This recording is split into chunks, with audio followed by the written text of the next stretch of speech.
उन्होंने बोला आपको बाद में, पहले वो करने के लिए उन्होंने बोला है। आदरणीय इस सदन के अध्यक्ष जी,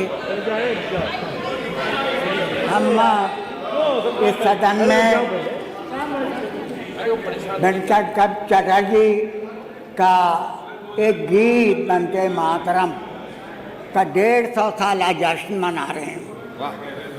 ये गीत जब से आया, इस गीत को कंट्रोवर्शियल माना गया।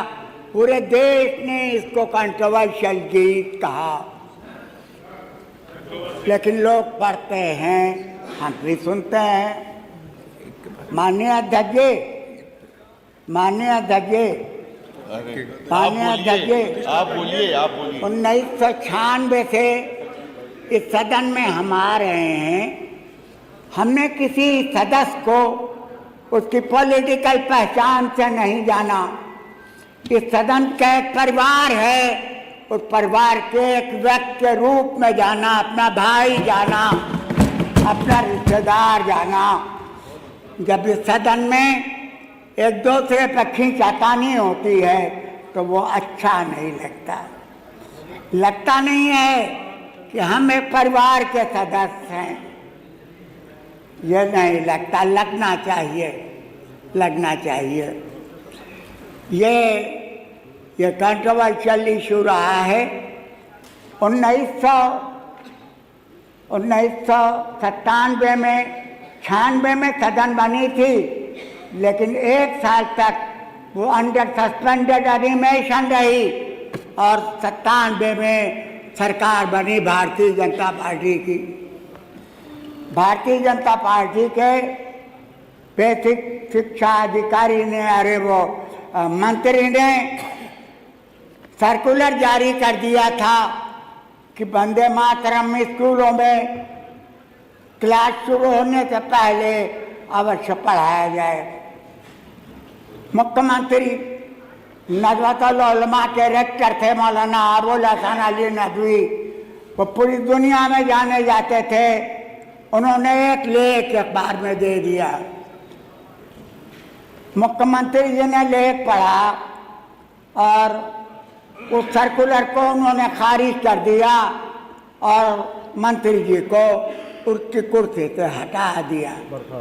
हाँ, तो ऐसा भी होता है, ऐसा भी कभी कभी होता है कि हवा का ओट लेके चिराग जलता है। ऐसा भी कभी कभी होता है कि हवा का ओट लेके चिराग जलता है। लोगों, ये सही है कि हिंदुस्तान की अज़ीमुश्शान पार्लियामेंट में 20 घंटा, 10 घंटा लोकसभा, 10 घंटा राज्यसभा में इस वंदे मातरम के जश्न मनाया गया।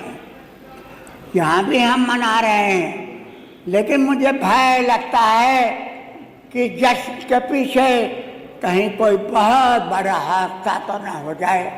मुझे भय लगता है कि बाबा साहब भीमराव अम्बेडकर का, जो ड्राफ्ट कमेटी के चेयरमैन थे, उनका संविधान कहीं दांव पर तो न आ जाए। मुझे भय लगता है, मुझे भय लगता है। माननीय अध्यक्ष जी, बाबा साहब भीमराव अम्बेडकर ने अपने संविधान में खुद लिखा है, अपने संविधान में खुद लिखा है कि द डे विल कम, एक दिन आएगा जबकि जुडिशरी, एक दिन आएगा जबकि लेजिस्लेचर, जुडिशरी और एडमिनिस्ट्रेशन अपनी मनमानी चलाएंगे। द संविधान विल कीप नो मीनिंग, तो इसके बाद फिर संविधान का कोई माने नहीं रह जाएगा। संविधान हमारी आबरू है। संविधान दुनिया के सबसे बड़े संविधानों में से शुमार होता है। भीमराव अम्बेडकर संविधान कमेटी ने दुनिया के सारे मुल्कों का संविधान पढ़ा और तो हिंदुस्तान का संविधान बना। इसके फंडामेंटल राइट्स, इसके दुनिया भर के, इसके नागरिकों के राइट्स वो दुनिया में कहीं नहीं मिलते, अपने संविधान देता है। मुझे भय लगता है, मुझे भय लगता है कि कहीं ऐसा न हो कि देश का संविधान खतरे में पड़ जाए। मेरे भाइयों, ये नोट कर लो, ये नोट कर लो अच्छी तरह से कि देश की आबरू मेरी ख्वाहिशों से बड़ी है। मेरी ख्वाहिशें कुछ भी हो, मैं अपने को मुसलमान कहूँ, आप अपने को हिंदू कहें, वो अपने को सिख कहें, ये छोटी बातें हैं। देश का संविधान सबसे बड़ा है। हमकी जिम्मेदारी बनती है कि हम अपने संविधान की सुरक्षा करें और उसी के लिए मैं खड़ा हुआ था। मेरे भाइयों, मैं उसी के लिए खड़ा हुआ था। अब सबसे निवेदन कर रहा हूँ कि सब कुछ खो देना, लेकिन इस देश के संविधान को मत खोना। वो हमारी इज्जत आबरू बनेगा, हमारी इज्जत आबरू है। आपसे मैं इजाज़त चाहूँगा। बहुत बहुत शुक्रिया।